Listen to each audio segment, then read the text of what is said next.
حبايبي، ازيكم عاملين ايه؟ وحشني قوي قوي قوي. طبعا انا بقالي كتير ما صورتش.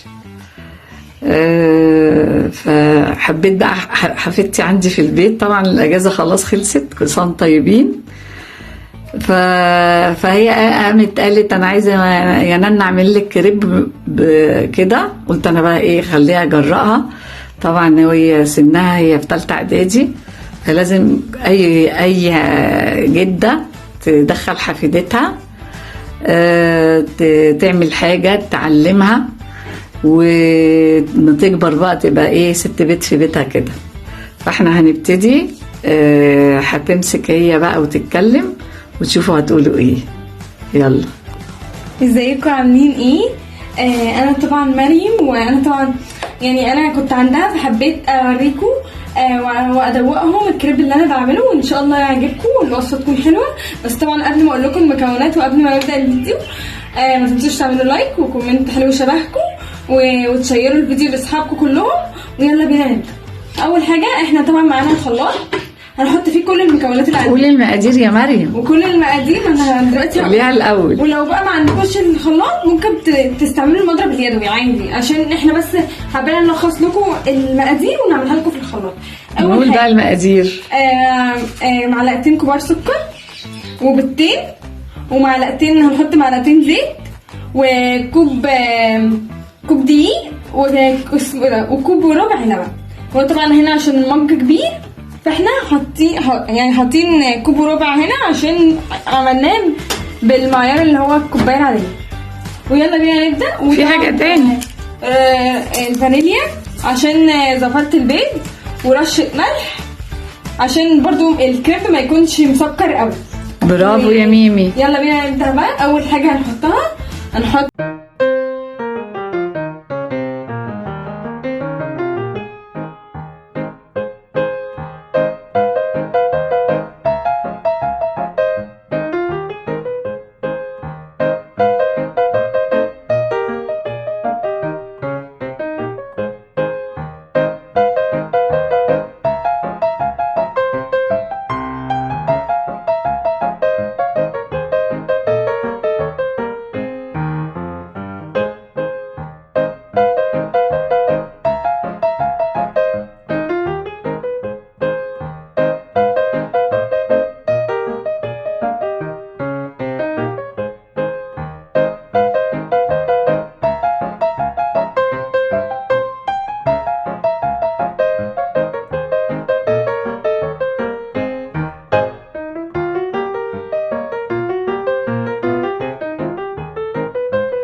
شويه كده ونوزعها كده.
عشان كده دي زيادة فهنقسمها عندنا.